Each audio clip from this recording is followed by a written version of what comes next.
Live traffic update muna tayo mga karangkada. Ang nakikita nyo sa inyong mga screens ay feed mula sa MMDA Metro Base. Ito ang traffic situation ngayon dyan sa may EDSA Corner Madison. Sa mga hindi familiar, ito yun dyan sa may boundary ng Makati at Mandaluyong area. Unahin natin yung nasa kanang bahagi ng inyong mga screens, yung halos hindi gumagalaw ngayon ng mga sakyan. Yan yung northbound lane ng EDSA. So yan yung galing ng Makati at papunta yan ng Mandaluyong, papunta ng White Plains, papunta ng Quezon City at North Avenue. Rush hour ngayon at uwian mula sa eskwelahan kaya ina-expect na talagang mabigat ang daloy ng trapiko dyan. Samantalang nasa dulo ng inyong mga screens, yes, gumagalaw sa mga oras na ito pero mabagal din, moderate ang daloy ng trapiko. Yan naman yung southbound lane ng EDSA. Yan yung galing ng Quezon City, papunta ng Mandaluyong at papunta ng Makati. Samantala, lumipat naman tayo sa kanto ng Rojas Boulevard at Calao. Ito ang yung sa kanang bahagi, yan yung papunta ng US Embassy at Padre Paura. So nakita natin na medyo maluwag ang daloy ng trapiko. Samantalang yung nasa left naman, yan yung papunta ng Intramuros at Downtown Manila. May stoplight lang, no? So kaya nakatigil yung mga sakyan. Pero overall, wala magiging problema ang mga motorista na dadaan sa Rojas Boulevard, corner, Calao. July 31, 2025, Huwebes. Happy payday na naman mga kaarangkada. Pero hindi lang ito araw ng sweldo, kundi huling araw din ng Hulyo. Natapos man ang buwan na ito, tuloy-tuloy pa rin ang hatid naming mga umaarangkadang balita sa inyo. Kasama niyo pa rin kami sa Kwento ng Bayan at Lakas ng Masa. Ako si Nina Corpus. Bawat komento, pulso ng bayan, importante yan sa amin. Bawat issue, dadaanan natin yan. Kagapay nyo kami sa mga usaping hindi dapat palampasin. Live tayo sa DZMM Radyo Patrol sa Istentra, 92.3 FM Radio Manila at lahat ng FMR station sa buong Pilipinas. Gayon din sa Signal TV, Channel 31. Ako, si Jack Batallones. Ito ang Arangkada Balita. Dalawang kapatid ng missing sabungero whistleblower na si Julie Patidongan alias Totoy, hawak na ng pulis. Bangkay ng lalaki, natagpuan sa baybay ng Talisay City, Cebu.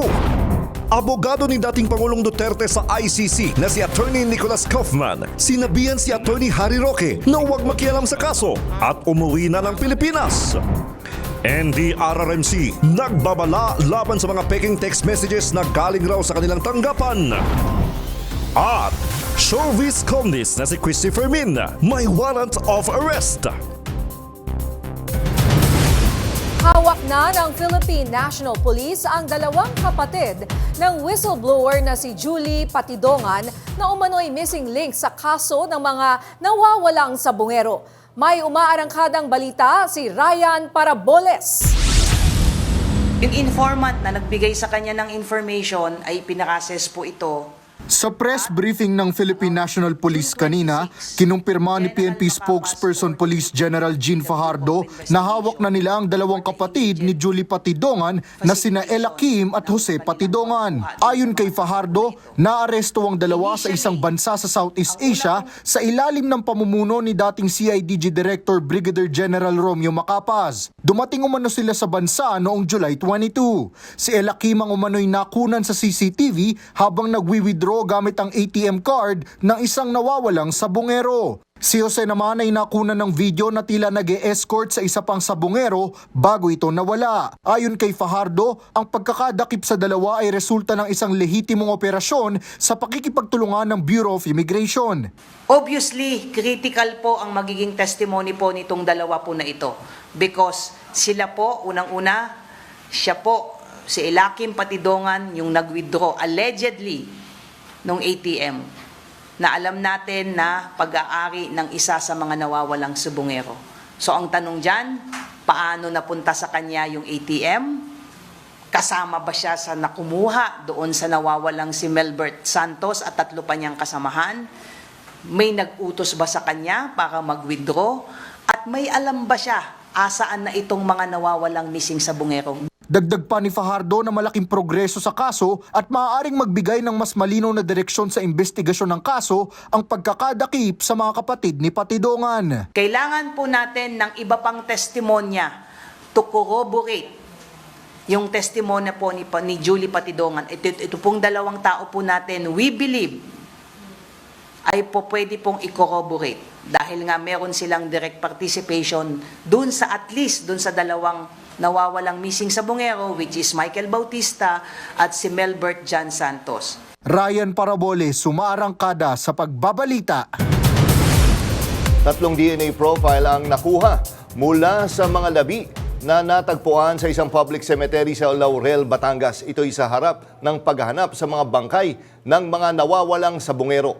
Ayon kay PNP spokesperson Brigadier General Jean Fajardo, 2 sa mga DNA profile ay sa mga lalaki at isa naman ay sa babae.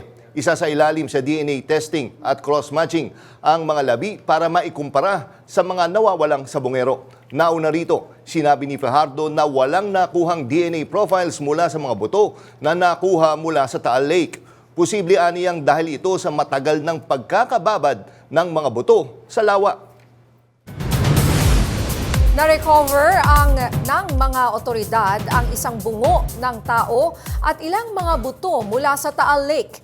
Inihayag ito ni Justice Secretary Jesus Crispin Remulla sa gitna ng patuloy na paghahanap sa mga nawawalang sa Bungero.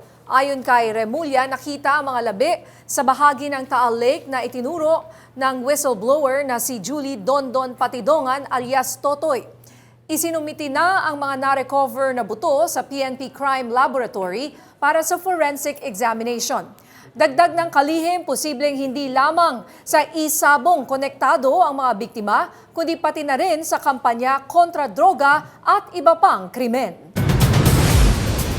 Isang bangkay ng lalaki ang natagpuan sa dalampasigan sa Talisay City, Cebu. Inaalam pa ng pulisya ang pagkakilanlan pati na ang sanhi ng kanyang pagkamatay. Yan ang umarangkadang balita ni FMR News correspondent Clark Pasuit. Nagulantang ang mga residente ng Barangay Kansohong sa Talisay City, Cebu kaninang umaga nang tumambad sa kanilang baybayin ang katawan ng isang lalaki. Agad nila itong inireport sa mga otoridad. Batay sa kanilang investigasyon, patay na ang lalaki nang matagpuan ito. Nakasuot siya ng itim na damit at naka-jersey shorts at may mga tattoo siya sa katawan. Ayon sa mga residente, hindi taga roon ang naturang lalaki. Wala rin umano silang napansin na kaduda-dudang nangyari kagabi. Nananawagan ngayon ang mga pulis na lumapit sa kanila kung sino man ang nakakakilala sa lalaki. Isa sa ilalim naman sa autopsy ang mga labi ng lalaki para malaman ang sanhi ng kanyang pagkakamatay. Clark Pasuit, umaarang kada sa pagbabalita. Isang DJ ng isang club ang binaril habang nagpapagas ng kanyang pickup sa isang gasolinahan sa Pamplona 1, Las Piñas. Makikita sa CCTV footage ang paghinto ng pickup sa gasolinahan at ilang sandali lang dumating ang riding in tandem at pinagbabaril ng angkas nito ang biktima. Dahil sa tama ng bala, nawalan ng malay ang biktima at naapakan ng accelerator ng sasakyan kaya't humarurot ito hanggang sa sumalpok sa pader ng gasolinahan. Agad na rumisponde ang mga otoridad at emergency response ng lugar sa krimen. Hindi pa tukoy ang motibo sa pamamaril at inaalam pa ng mga investigador ang posibleng pagkakilanlan ng mga suspect. Ayaw na ni dating Pangulong Rodrigo Duterte na makialam pa si dating presidential spokesman Harry Roque sa kanyang kaso sa International Criminal Court ayon kay Attorney Nicholas Kaufman. Sa isang panayam, sinabi ni Kaufman na malinaw ang utos ni Duterte na dapat nang tumigil sa panghihimasok si Roque at bumalik na sa Pilipinas upang harapin ang sarili niyang mga kaso. Ibinunyag din ni Kaufman ang tangkang pagsasampa ni Roque ng kaso laban sa pamahalaan ng Netherlands. Isa itong hakbang na tinawag niyang crazy scheme na maaari umanong makasama sa depensa ni Duterte. Inakusahan ni Kaufman si Roque na mula pa sa simula ay napapahina na sa legal team. Nililin lang ang publiko at nagtutulak ng mga legal na hakbang na walang koordinasyon. Itinanggi naman ni Roque na nanghihimasok siya sa kaso sa ICC at iginiit na nananatili ang kanyang suporta sa legal defense ni Duterte. Aniya, ang mungkahin niyang legal na hakbang ay isinasailalim sa pag-aproba ni Duterte at ng kanyang pamilya. Ang mga paratang umano ay personal na atake na hindi nararapat sa propesyon ng abogasya. Itinalaga muli bilang chairperson ng Senate Committee on Women, Children, Family Relations and Gender Equality si Senator Risa Hontiveros. Sa kanyang Facebook post, sinabi ni Hontiveros na isang karangalan ang manatiling chairperson ng nasabing komite. Matatandaan na ang nasabing komite ang nanguna sa investigasyon sa mga pogo kay dating Banban Mayor Alice Go, pati na sa mga kasong kinasasangkutan ni Kingdom of Jesus Christ leader Apollo Kibuloy. Sinabi ng senadora, patuloy nilang ipaglalaban ang mga kababaihan, mga anak, ang pamilyang Pinoy at ang tunay na pagkakapantay-pantay. Dumarami ang pumapalag sa desisyon ng Korte Suprema na unconstitutional ang impeachment laban kay VP Sara Duterte. Kabilang na rin ang isang dating punong mahistrado. Yan ang umaarangkadang balita ni Zandro Ochona. That is as it ought to be. Bagamat nirerespeto nila, naghayag ng pagkabahala ang Philippine Constitution Association o PhilConsa na pinamumunuan mismo ng chairman na si dating Chief Justice Reynato Puno. Sa opisyal na pahayag ng PhilConsa, naniniwala silang sumobra sa sinasaklaw ng Korte Suprema alinsunod sa itinatakda ng konstitusyon ang naging desisyon nito. Humadlang rin daw ito sa separation of powers ng mga sangay ng pamahalaan at pinahihina ang eksklusibong kapangyarihan ng Kongreso na mapanagot ang mga opisyal na maaaring ma-impeach. Tatlo ang hinihiling ng PhilConsa. Una, ipinapanawagan nilang balikan ng Korte ang nauna nitong desisyon at ipantay ang interpretasyon ng one-year bar rule sa mga nauna ng pagpapasya ng SC at ibase sa orihinal na layunin nito. Hinimok din nila ang Senado na igiit ang mandato at ipagpatuloy ang impeachment trial alinsunod sa itinatakda ng konstitusyon, bagay na sinang-ayunan ni Senador Risa Hontiveros.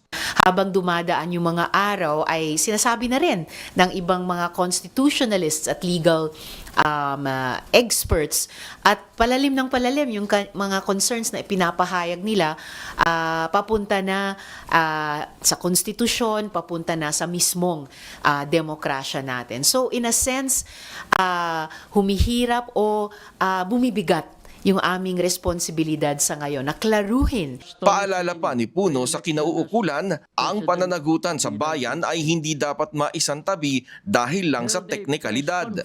Giit ni Attorney Nery Colmenares, posibleng mamihasa ang mga nasa pwesto dahil sa desisyon ng SC. Kaya namimihasa yung mga yan na magnakaw kasi hindi sila madaling makuha. So, ang pabor ng konstitusyon para sa mamamayan kasi this is the only accountability mechanism left for the people. May paalala naman si Akbayan Party List Representative Chel Jokno lalo na sa mga pabor na matuloy ang impeachment complaint. Hindi po dapat tayo matakot at kasama po sa ating kalayaan ng magsalita o freedom of expression ang pagbibigay ng ating opinion tungkol sa naging desisyon ng Supreme Court. Ang requirement lang naman ng batas pagdating sa contempt at yung tinatawag nga nilang sub judice rule ay hindi naman pwede yung mga salitang sabihin na lang natin ang intensyon ay baguhin o kaya ma-influensyahan yung magiging resulta ng kaso. Dito sa kasong ito ay tapos na siya. Zandro Ochona, umaarangkada sa pagbabalita.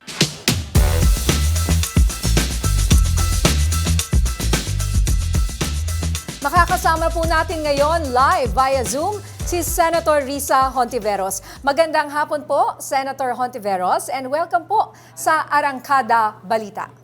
Thank you. Magandang hapon din po sa inyo at sa ating mga tagapanood. Senator, ano po ba sa tingin ninyo, matutuloy ba ang impeachment trial kay Vice President Sara Duterte dyan sa Senado?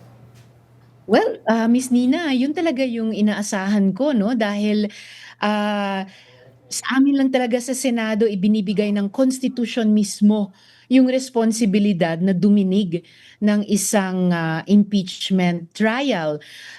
Naunahan na lang kami nitong importanteng desisyon ng Korte Suprema. So ngayon ay pinag-aaralan ng marami sa amin at pinaghahandaan para sa aming plenary debate sa August 6, yan pong aming napagkasunduan, kung paano babalansehin, no, itong pagrespeto namin sa Korte Suprema, pati yung pagtaguyod ng aming obligasyon sa ilalim ng konstitusyon at yung karapatan ng ating mga mamamayan malaman ano ba ang laman ng mga ebidensya at testigo sa bawat articles of impeachment na tinransmit ng kanilang mga representante ng House of Representatives sa amin dito sa Senado.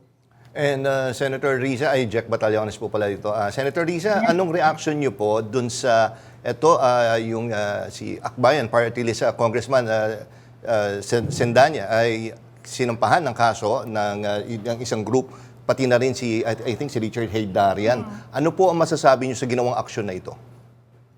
Well, bilang impartial senator judge, siguro hindi ako masyadong dapat magkomento, pero sabihin ko buo ang confidence ko na masasagot ito ng ganap at maayos ni Rep. Percy at ng Partidong Akbayan at pati ni Mr. Heydarian. At ako po'y nananatiling naninindigan tulad ng sinabi din ni Rep. Chel na may karapatan at responsibilidad bilang aktibong mamamayan ang mga mamamayan na makapagpahayag ng opinyon, no, pati tungkol sa mga ruling ng ating pinakamataas na korte.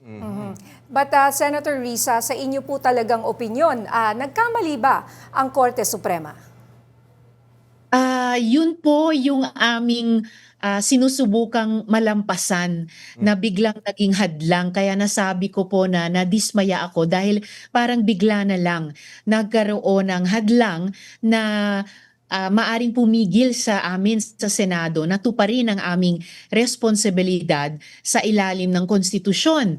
Kaya na-appreciate ko yung dumaraming mga pagpapahayag ng pagkabahala ng ating mga constitutional experts, pati mga dating justices din ng Korte Suprema at mga payo din nila, no, kung paano pwedeng mag-move forward pa rin mula sa ngayong napakahirap na sitwasyon. Isa na po doon yung galing kay dating Justice Azcuna na posible bang i-reconsider ng Korte Suprema yung kanilang naging ruling. So pag sinasabi nating reconsider, ibig sabihin may espasyo pa pati ang pinakamataas na korte natin na magbalik tanaw sa kanilang naging ruling.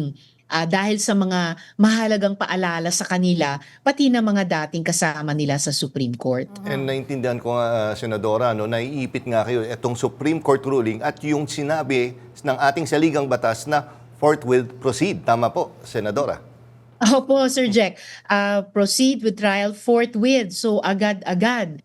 So, sa kabila ng ilang delay na, andun pa rin yung sense of urgency ko. Sense of urgency namin, ipagpatuloy na itong trial. Dahil sa paninindigan ko, convened ang korte namin hanggang ngayon. Ongoing ang trial na ito. So mahirap talagang maipit sa ganitong sitwasyon, lalo na't ang konstitusyon naman ang pinakamataas na sinasandigan namin lahat, pati ng Korte Suprema. And in terms of optics, Senator Risa, ano po ang inyong siguro masasabi or obserbasyon while yung desisyon ng Korte Suprema to dismiss itong impeachment case laban kay VP Sara ay hindi nangangahulugan na inosente siya, hindi po ba? Hindi ito ibig sabihin that she's innocent. Pero sa mata po ng taong bayan, teka, Supreme Court dinismiss yung kaso. Parang iba po kasi yung dating sa marami po sa ating mga kababayan. Actually nga, Ms. Nina, importante yung pinaalala nyo, wala naman sa ruling ng Korte Suprema na pag-acquit o pagpapawalang sala kay VP Duterte. At sinabi pa nila na sa tingin nila ay pwedeng mag-file ulit ng panibagong impeachment complaint at ang itinakda nilang petsa ay sa February 6. Pero sa susunod na taon pa. Siyempre, hindi ko pa kino-concede iyan dahil eto nga, naghahanda akong maigi, naghahanda kami sa minority, I suppose lahat kaming mga senador, para sa plenary debates namin tungkol dito sa August 6. Kung saan, for one, doon ko ilalatag yung aking mga argumento at opinyon tungkol sa mahalagang isyung ito. Okay, sige po, lilipat naman tayo sa ibang issue, Senadora, para hindi naman masyadong makompromiso po yung pagiging senator judge nyo. Ito naman po, pabor po ba kayo na buksan ang deliberasyon sa Bicameral Conference Committee kaugnay sa pambansang budget po? Pabor na pabor po, Sir Jack. In fact, yun na nga yung pangunahing laman ng isang iniikot ngayon na resolution. Na-file na nga pala po namin, Joint Senate Resolution number 1, na pirmado ng naming buong minority plus yung dalawa pang kasama sa Senado na sina Senators Kiko at Bam, na precisely hinihingi ang open BICAM sa lahat ng mga panukalang tinatalakay namin dito, lalo na ang pambansang budget. At detalyado po yung hinihingi namin sa resolusyong iyan. At sinabayan pala, magkasabay po kami ng House minority, no? Kung saan yung ibang mga kapartido namin nasa minorya ng House, nag-initiate nitong resolution. So ang hinihingi po namin sa resolution ay yun na nga po, maging bukas ang BICAM lalo na sa budget para sa ating mga mamamayan, whether in person o online. Tapos na mabigyan ang lahat ng humingi ng minutes ng BICAM Conference Committee meetings, lalo na sa budget, at magkaroon sila, ang mga interesado, na matrix kung saan nakalagay yung Senate version at yung House version ng budget na iyan at kung paano ni-reconcile ang alingmang mga conflicting provisions. So, Senator Risa, bakit ngayon lang natin naisipan na buksan itong BICAM conference? At bakit ba ito sarado to begin with? Magandang tanong po yan, Miss Nina. Actually, sa totoo lang, mga 2 taon ko nang nilalabi iyon internally, na hindi lang chair to chair ang BICAM sa budget, kundi full panel to full panel. So ito, expansion, improvement on that, na yung public, no, na kung sinong interesadong kababayan natin sa publiko. Nauna na rin, bago pa formally magbukas ang 20th Congress, nauna na si Senator Ping, manawagan din ng ganyan. At nabalitaan ko rin po nung panahong iyon, si Speaker din ay nanawagan ng ganyan. So, mas malakas ang pag-asa ko ngayon sa paghain naming 2 minorya sa Senado at sa House, plus 2 kasama sa Senate majority nitong resolution. At saka pa, sa ilalim ng pamumuno ni Senator Sherwin sa Senate Committee on Finance, na mabibigyang konsiderasyon itong aming resolution at hari nawa maisagawa na namin ngayong taon. Ito, Senadora, ito isa sa mainit partner na issue, yung pagsanib po ni Senator Kiko at Senator Bam sa majority. Maraming mga, sabi nga ni Sir Ronald Llamas doon, yung mga purist na sinasabi. Maraming nasaktan dahil nga sa pagsanib nila sa majority. Pero kayo po, ma'am, ano yung naging reaction nyo po? At napag-usapan nyo po ba ito? Pinag-usapan naman namin pagkatapos ng eleksyon dahil meron nga akong panukala na magbuo kami noon ng independent bloc. So hanggang po sa umaga na nagbotohan na ang lahat kami, bawat isa sa amin, kung saang bloke kami sasali, ay may ilan din po kaming pag-uusap. Hindi ko maipagkakait sa iba kung may ibang nasaktan. Para sa akin, kung ano ang naging desisyon ng bawat isa sa amin, kami po ay responsable at accountable dyan. Nagre-respetuhan kaming lahat ng mga senador. Basta ako, mapayapa ko at masaya sa pagsanib ko sa Senate minority. At hindi ko rin masasabing, ano ba yung isang punto nyo rin sa tanong. Nalimutan ko lang. Pag naalala ko, may babalikan ko na lang. Yung nasaktan po, Senator Risa, kayo po ba kahit papano, marami kasing nasaktan para sa inyo. Kayo po, nasaktan po ba kayo dito sa ganitong move?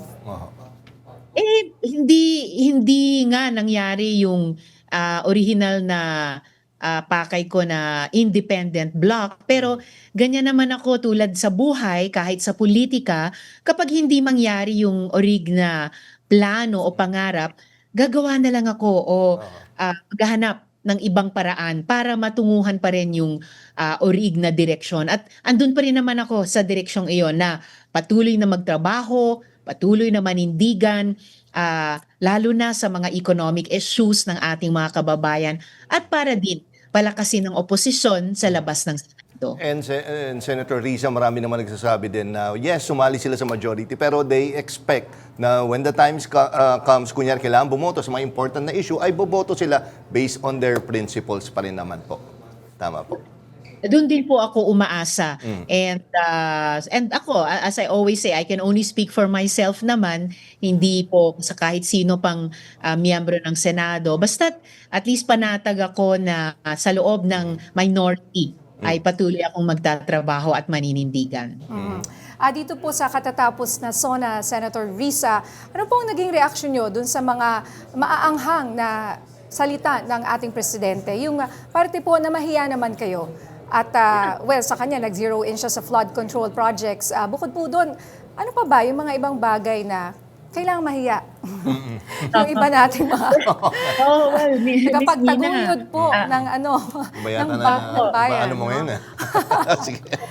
Idol ko si Senator Risa. Minamatch namin, Senadora, yung energy mo. Kung talagang gustong hindi lang ipahiya kundi panagutin ni Presidente yung mapag-aalaman nilang nagwalang hiya sa flood control projects, di mabuti para magsilabasan na yung ganyang mga ebidensya. Importante rin tingin ko yung bigyan nila ng pansin yung pangit na serbisyo sa tubig at na dapat ito ay mahinto na. Nauna na yung paghain ko ng Senate Resolution number 16 precisely para imbestigahan yung mga sinabi ng Commission on Audit na onerous provisions ng mga joint venture agreements ng water districts at ilang mga water concessionaires. So kabilang ang Prime Water, Manila Water at Metro Pacific Water. And sana yung sa sinabi o pagbibigay pansin ni Presidente, ibig sabihin susuportahan ng Malacanang ang investigasyon namin sa Senado dahil di na talaga pwedeng tiisin yung mabaho o maruming tubig kasi ano na yan kaugnay na yan ng dignidad ng ng pamilyang Pilipino. And of course, yung sinabi din ni Presidente sa budget, importante yan na dapat medyo aligned man lang yung General Appropriations Bill ng Kongreso dun sa National Expenditure Program ng Executive. Pero masabi ko lang, wag namang reenacted budget. Kasi pag ganun lang ay baka mabase lang sa pangit na proposed budget. So kung hindi nila aprubahan yung GAB or ibabalik sa amin, nasa sa amin pa rin sa Kongreso ang power of the purse na iwasto o punuin kung may kulang o mali. At ito nga po, hawak nyo ulit ang Senate Committee on Women, Children, Family Relations, and Gender Equality. Noong 19th Congress, mabibigat po ang mga inimbestigahan ninyo. Ano-ano po ang magiging prioridad ninyo ngayong 20th Congress?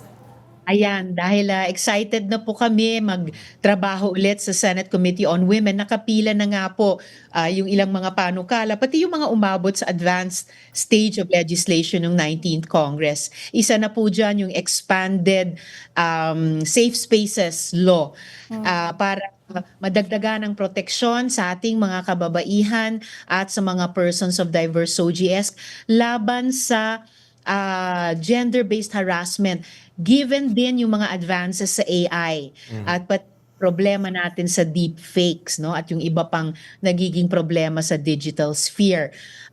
Andyan din po yung Magna Carta of Children para mas mapalakas ang proteksyon natin sa ating mga bata sa mga dagdag na sitwasyon pa, halimbawa sa krimen o sa mga sakuna tulad ng mga nararanasan ngayon ng ating mga kababayan, kamakailan lang na bagyo, habagat, baha.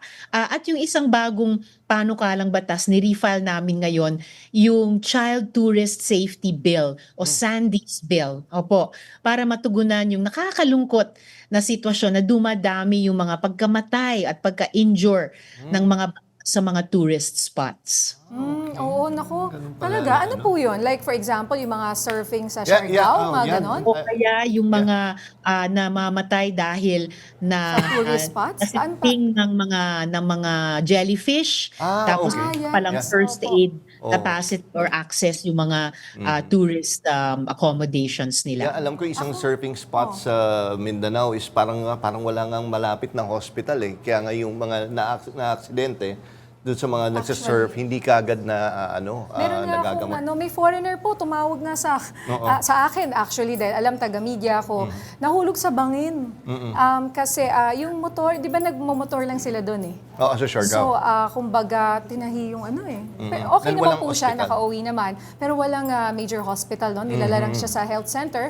And then, kailangan siya dalhin doon mismo sa city. So, parang nahirapan yung mga tourists. And considering Siargao is, dami-dami pong foreigners dyan, mga Oo. Europeans, wala silang ospital Kaya nga po. well-equipped. Bata. Senadora, ito na lang, no? I remember last SONA, isa kayo sa tuwang-tuwa nung i-announce yung pag-ban sa Pogo. Nakita ko yung reaction nyo noon. Ngayon, ma'am, marami nag-aantay, kasama na rin kayo ni partner niya, nag-aantay na mabanggit man lang yung tungkol sa online gambling. Hindi siya nabanggit eh. Medyo, in a way, na ano po ba kayo, na nanghinayang? Yes. Nanghinayang talaga, Sir Jack. Tingin ko missed opportunity yon na dapat tinalakay ni Presidente ang isang urgent issue. May nauna na rin po akong naihahaing panukala kasama ng ilan pang mga kasama ko dito sa Senado at pinrivilege speech ito kagabi ni Deputy Minority Leader Mig Zubiri. Yung ibang mga kasamahan ko, ban ang kanilang panukala. Ang sa akin po ay pinaka-striktong regulasyon. Mga 14 na importanteng probisyon yung aking panukala, yung kontra e-sugal at 2 sa major provisions dito ay putulin yung connection ng e-gambling sa ating mga cellphone, Yes, yung sa wallet. mga Mga wallet at po. super apps natin. Opo, dahil ang cellphone po ay hindi casino. At yung isa pang major provision na pinapanukala ko ay ipagbawal ang advertising ng online gambling. Whether sa inyo sa Trimedia or kahit sa social media at sa mga public places. Okay, Alright. nako. Naku, mabuhay po kayo. Maraming salamat, Huwag Senator. kayo. Maraming salamat din. Opo. Senator Risa Ontiveros, thank you so much. Sa aming pagbabalik, NDRRMC nagbabala laban sa fake text message na galing raw sa kanilang tanggapan. Marami pang maiinit na balita sa pagbabalik na Arangkada Balita.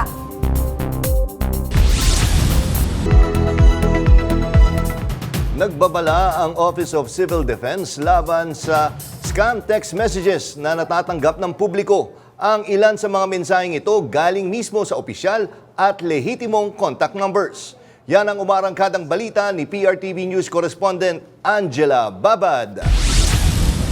Ginarap ko kasi sabi nila doon sa request, mag-i-expired na daw. Hindi yung na nakatulog si Elo, isang empleyado mula sa Cavite, matapos ma-charge ang kanyang credit card sa isang scam na nagmula sa text message galing mismo sa isang kilalang telecommunications company. May kinilik akong link doon sa cellphone ko. Application yung nakalagay. Kasi nga gusto nila i-claim ko daw yung reward. Pag ko agad sa customer service ng bank, ngayon sabi ng customer service, hindi daw nila pwedeng galawin pa yun kasi hindi pa nga daw posted. So sabi ko, sige, hintayin ko ma-post, saka ako magreklamo. So ayun nga, nag-post nga, ang lalaki. Yung unang transaction, nagkakalaga ng 10,000, yung sunod 30,000, tapos yung the rest is almost 120,000.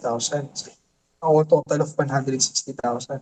Isa rin si Jamie sa mga nakatanggap ng parehong mensahe. May mga list ng appliances, ganyan, or accessories, tapos may equivalent siya. Ganun, tapos mamimili ka doon. Hanggang sa sabi niya na may need daw na bayaran na na shipping fee ata yun. Pagka next mo, ipapa-enter niya yung credit card details mo. Pero syempre hindi ko na ginawan kasi naisip ko na ano siguro to, scam siya. Ganun. Kung ang mga mensaheng ito ay mula sa kilalang telco company, nagbabala naman noong Martes ang Office of Civil Defense laban sa parehong scam messages na mula mismo sa National Disaster Risk Reduction Management Council o NDRRMC. Ayon sa ahensya, naglipa na ang mga mensaheng nag-aabisong may matatanggap na ayuda na maaaring makuha sa pamamagitan ng pag-click sa link na kalakip ng mensahe. Mariin itong kinondena ng Office of Civil Defense at patuloy na pinag-iingat ang publiko. Paalala nila na tanging emergency alerts lamang ang ipinapadala ng NDRRMC. Angela Babad, umaarangkada sa pagbabalita.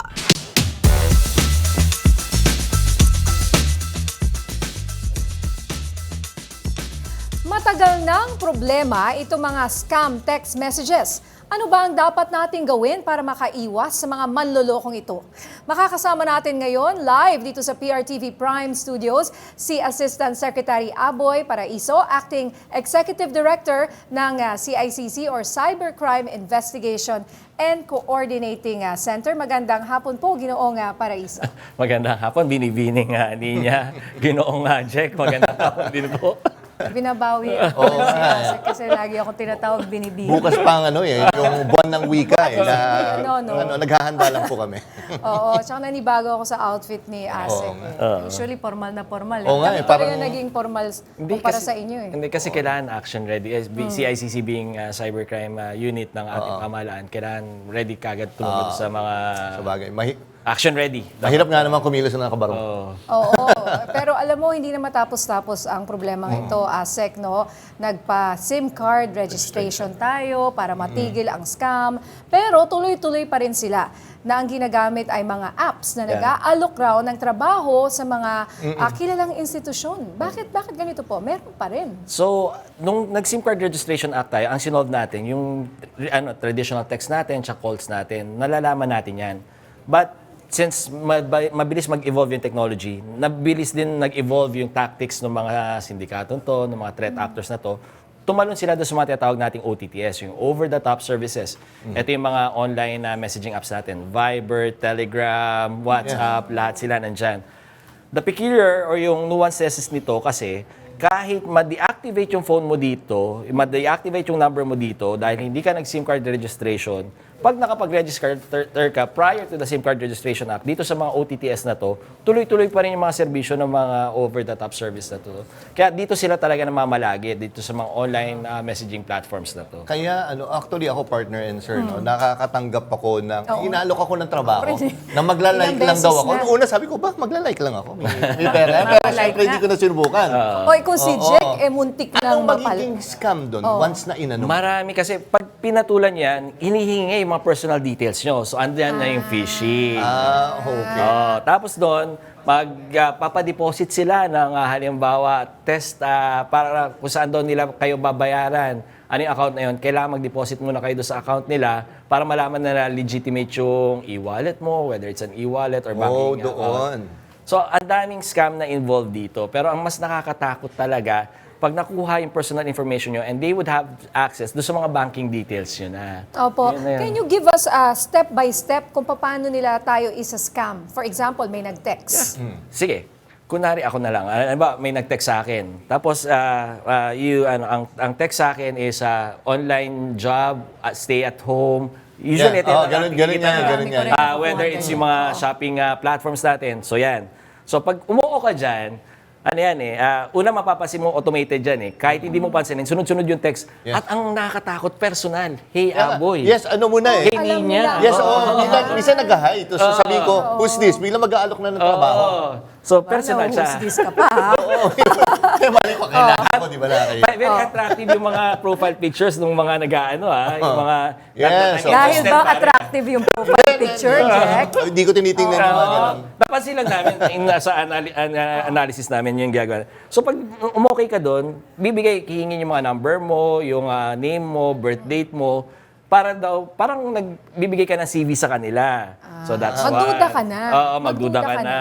Tapos nun, hihingin na yung banking details mo. So paano daw ipapadala? Kasi itatransfer nga. So akala mo itatransfer sa'yo. So ito yung mga layers of scams na meron dyan. So minsan, pag ganun ba, Yung iba pa, they go so far as, ay, hindi pumasok yung ano mo, i-test mo ulit.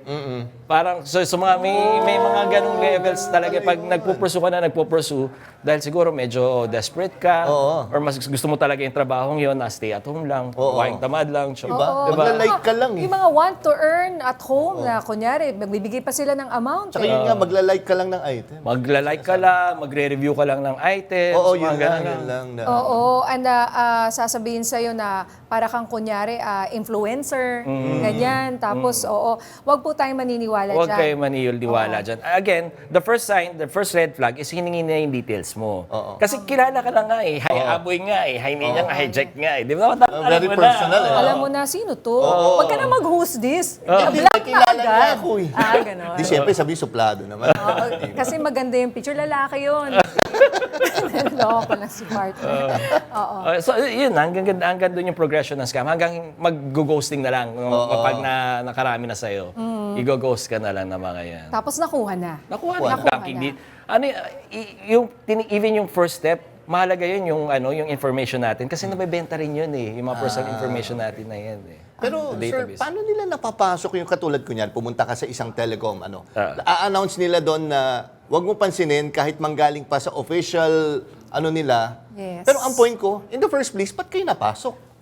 Yan naman, ibang aspect naman yan. Hindi na yan sa OTTS. Pag nakaka-receive tayo ng mga text messages galing doon sa mga email, text threads natin, doon sa mga, whether it's the mobile service provider, whether it's Meralco, yung mga utilities natin, ang tawag dyan, yung IMSI catchers. So it operates as like a rogue cell tower. Ang ginagawa niya, Smart Globe, dito yung mga signal nyo, santabi nyo muna.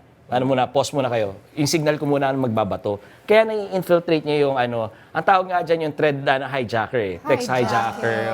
Okay. So it's coming from a legitimate. Yes. Legitimate. Kunyari yung, sabihin na, Globe, Smart, ganyan. Magte-text sa'yo. Doon mismo doon sa thread. Doon sa thread nyo. So, thread di ba, nyo. dati kasi, sasabihin sa'yo, dapat maniwala lang kayo sa magte-text sa inyo yung... pero ngayon mismong na-infiltrate. Yes. Pati yung NDRRMC. Yes. Yes. Kasi nga, hina-hijack niya kasi pinupull out niya or parang binablock niya muna yung mga signals ng ibang mga self-service providers. Yung kanya yung pinapasok niya. So, may infiltrate talaga niya at ma-hijack niya yung iba't ibang mga threads. So, how do we stop this, sir? May kakahuli lang kami together with sa mga kaibigan natin sa BI, sa Bureau of Immigration at saka sa NBI. May kakahuli lang ho tayo dito sa Cebu. It's a very na Malaysian national na gumagawa nung so we're in the process of investigating talaga. So later on ipipresent natin 'yan. Pero it's a very challenging thing because unang-una kailangan natin ang cooperation ng mga self-service providers natin eh. Kasi malalaman natin 'yan kung saan tayo pupunta para i-detect yung IMSI catcher pag nawalan sila ng signal in a particular place kasi binablock sila eh.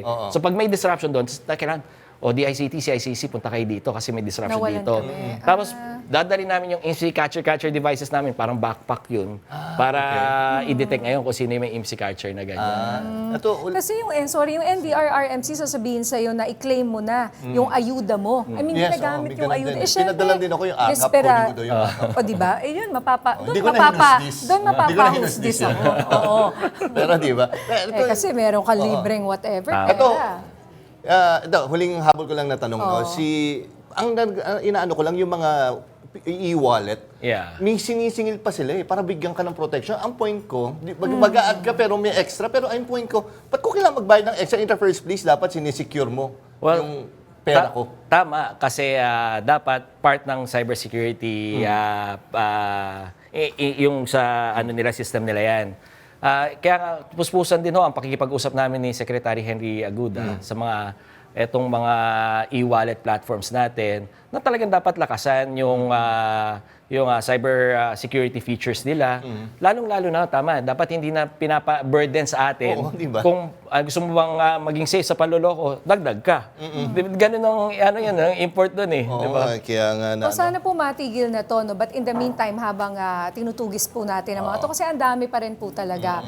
Oo, so parang anong mensahe niyo sa mga kababayan natin nakikinig at nanonood ngayon? Unang-una, maging ho tayo, mapagmatsyag, maging maalam. Lagi natin sasabi, pag ang text message nyo may link, may hyperlink kagad na pwede nyo i-click, magduda na ho kayo kasi pinagbawal na ho yan ni COMELA at ng buong NTC. So lahat ng mga self-service providers, hindi na siya magte-text na may link. Pangalawa ho, pag hinihingi na ho yung personal details nyo, pangalan, birthday, pangalan ng asawa nyo, ng aso nyo, lag na yan. Ng aso? Oo. Ganon? Oo, ganon na sila ka-personal ngayon. Pangatlo, lalong Si Jack pa naman, ang dami. Ako na naman. O, di, ang dami ng alaga, di ba? Huwag na kayo mag-uhustis. Pinaka-importante yung financial details natin, wag natin ibibigay. Never. At saka, ang parati natin sinasabi, hindi tayo maloloko kung wala tayong participation. Kaya yung parati natin sinasabi, pag hiningi yung OTP sa inyo, pag binigay nyo na yan, kasalanan nyo na yan. Di ba? Yung one-time password. Nako, good luck. Tanong sana, pero sige, asik ako yung parahiso. Mag-guess na lang po kayo sa umaga naman. Oo, sa umaga naman. Sir, salamat po sa pagpasal sa Arangkada Balita. Mabuhay po kayo, sir. Next time muli, sir, na mas mahabang usapan po. Opo. Salamat po, sir. Thank you, sir.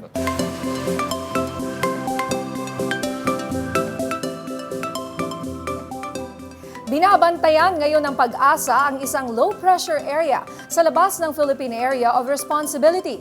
Huli itong namataan 965 kilometers east-northeast ng extreme northern Luzon. Ayon sa Pag-asa, malaki ang tsansa nito na maging isang tropical depression sa loob ng 24 oras. Nag-abiso naman ang Pag-asa na manatiling nakatutok para sa huling updates. Umakyat pa sa 37 ang bilang ng mga nasawi dahil sa mga bagyong Krising, Dante, Emong at Nang Habagat. Batay ito sa ulat ng National Disaster Risk Reduction Management Council. May report si Kath Kahukom. Matapos ang sunod-sunod na pag-ulan at pagbahang dulot ng habagat na pinalakas ng bagyong Krising, Dante at Emong, umakyat sa 37 ang nasawi. Ayon sa NDRRMC, pinakamaraming naitala sa Metro Manila na siyam, sinundan ito ng Calabarzon, Western Visayas, Cordillera Administrative Region, Negros Island, Northern Mindanao, Central Luzon, Mimaropa, Davao at Caraga. Sa kabila nito, ayon sa NDRRMC, dalawa pa lamang rito ang nakukumpirma. Kapwa nabagsakan ng puno sa kasagsagan ng pagulan ang mga biktima na mula sa Camiguin at Surigao del Norte. 22 naman ang sugatan habang 8 ang nawawala. Bagaman gumanda na ang panahon, 100,000 individual pa ang nananatili sa 1,000 evacuation centers ayon sa DSWD. Mahigit 80,000 katao naman ang namamalagi sa mga kaanak. Umabot naman sa 771 million pesos ang naipamahaging tulong ng ahensya sa mga nasalanta ng kalamidad. Sa kabuuan, nasa 7.7 milyong katao naman ang naapektuhan ng sama ng panahon sa lahat ng rehiyon, liban na lang sa Western Visayas. Nakapagtala sa mga lugar ng pagbaha, landslide, buhawi at pagguho ng mga estruktura. Ganon rin ang pagkaantala sa supply ng kuryente, tubig at komunikasyon. Kat Kahukom, umaarangkada sa pagbabalita.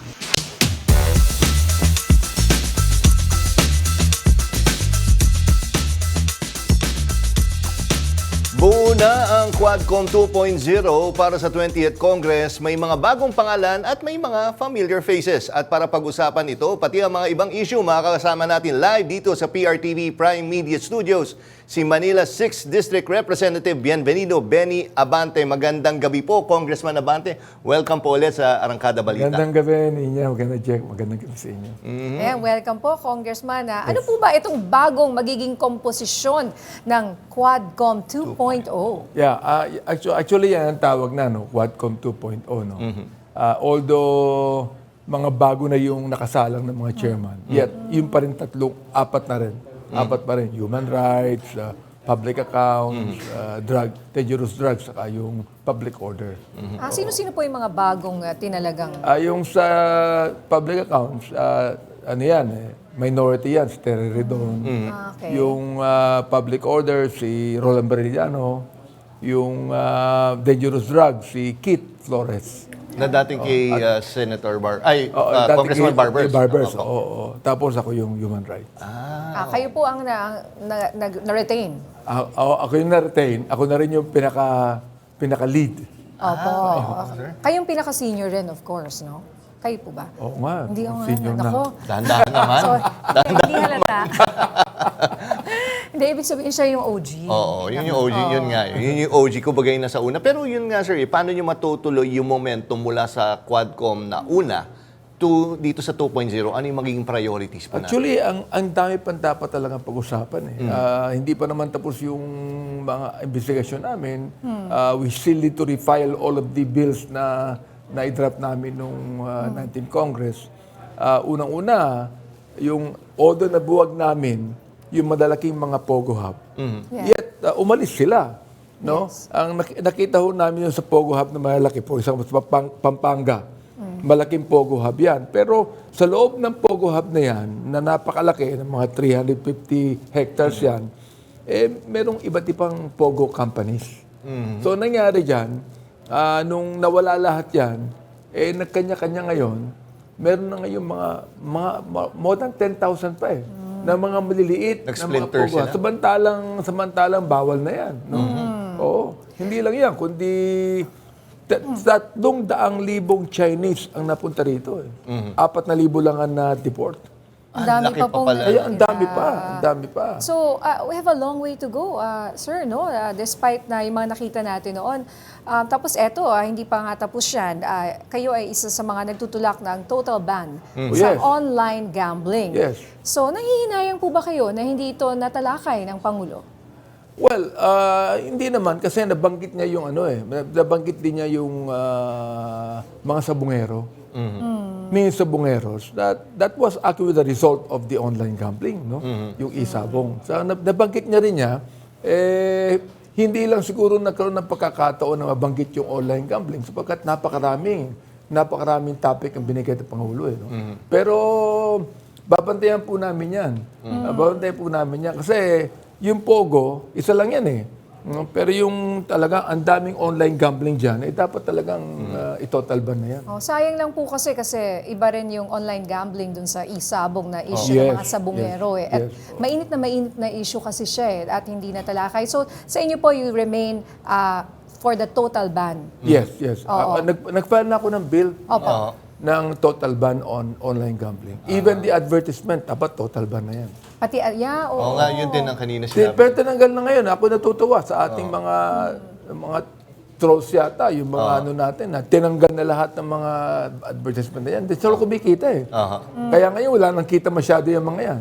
Opo. Buti naman, Ito congressman, is a yung matagal nyo na pinapatawag nila doon sa Pogo inquiry nyo, si dating presidential spokesperson, Attorney Harry Roque, na ngayon ay nasa Netherlands. Pero ngayon, sinasabi na mismo ng kanyang abogado at ni dating Pangulong Duterte na umuwi ka na sa bansa para harapin mo na yung mga kaso mo. Anong masasabi niyo po dyan? Papatawag niyo po ba ulit siya sa Quadcom 2.0? Salamat naman. Talaga pag-uwi niya rito, isasalang namin uli siya. Sapagkat marami pang bagay na dapat niyang i-clear. For example, like, meron siyang gagawing industrial park dun sa Bataan. Sa Bataan, Maribeles, Bataan. Narinig namin I hope na hindi totoo ito, narinig namin na ang iba dyan the land grab lang yan Ang ibang mga lupa na yan. So we'll try to find out kung totoo yan. Yung mga land grabbing na yan. Na kumpanya. Kaya kausap ko nung isang araw si Congressman Abet, nagpapatulungan ko sa kanya na Bataan, natin maigi, no? Sapagkat itong marami pang question si Harry Roque na dapat niyang sagutin. Kaya nga, the fact na pinapauwi ka na dito mismo ng pinoprotectionan mo, ibig sabihin, umuwi ka na noon, di ba, Congressman? Congressman, yun din lang, no? Yung sa, meron ba kayong, sa 20th Congress, ito isa sa mga tinalakay nyo sa committees, yung fake news. Meron ho ba kayong gagawin na mas matibay na batas or against dito? Meron na kaming I think they will just be refiled yung mga ibang mga na bills that concerns yung mga fake news na yan. At nakita po namin ang epekto ng pag-imbestiga namin diyan Sapagkat biglang nawala yung ibang mga fake news Oo nga po. Biglang nawala no? So sana tuloy-tuloy na yan na bago magkaroon ng batas niyan, wala na talaga yan sapagkat delikado sila pag nagkaroon ng batas. And finally, last question po, tinanong rin naman namin to sa lahat ng mga nag-guest sa atin. Yung reaction niyo po dun sa parte ng SONA ng Pangulo na sinabi niya mahiya naman kayo. Maganda ho yun. Maganda ho yun. Sapagat talaga naman dapat na mahiya na sila sa ginagawa po nila. No? At ako'y nagpapasalamat sa ating Pangulo na sabi niya, by next month, iimbestigahan na yung mga yan. No? Dapat lang talaga iimbestigahan para matapos na po ito. Kasi, look, yung distrito ko, catch basin yan. Yes. Kaya bahain yan. Kaya ako'y nagpapasalamat. Ako'y nagpagawa kami dyan ng mga flood control projects na wala na yung mga baha. Pero still, yung mga ilog dyan, kinakailangan trabahuhin po yan ng DPWH. Kapagkat yan ang problema ho natin. Ano po ba yung difference ng ginagawa ng Kongreso dun sa DPWH? Paano ang ginagawa? I mean yung ng congressman sa lugar kasi sino po ba yung nagpapagawa? Ang nagpapagawa talaga niyan, either MMDA o yung DPWH. Okay? Ang kanilang pinapagawa dyan, amin lamang dinidetermine kung saan eh. Oo. For example, like, mapapagawa ka ng tinatawag nating pumping stations. Oo. Importante yun, pumping stations. Mapapagawa ka ng drainage na ngayon, ang ginagawa ho namin ng DPWH, binabago na yung drainage sa ilalim. Parang culvert na ito.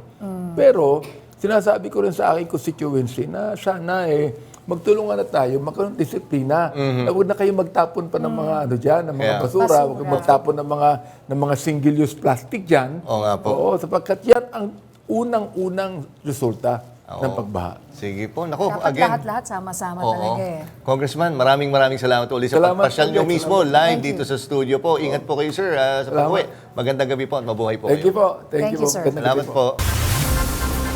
At yan ang mga balitang umarangkada ngayong araw. Ako si Nina Corpus. At ako naman si Jack Batallones para hindi mahuli sa usapan, kapit lang hanggang sa susunod na Arangkada Balita.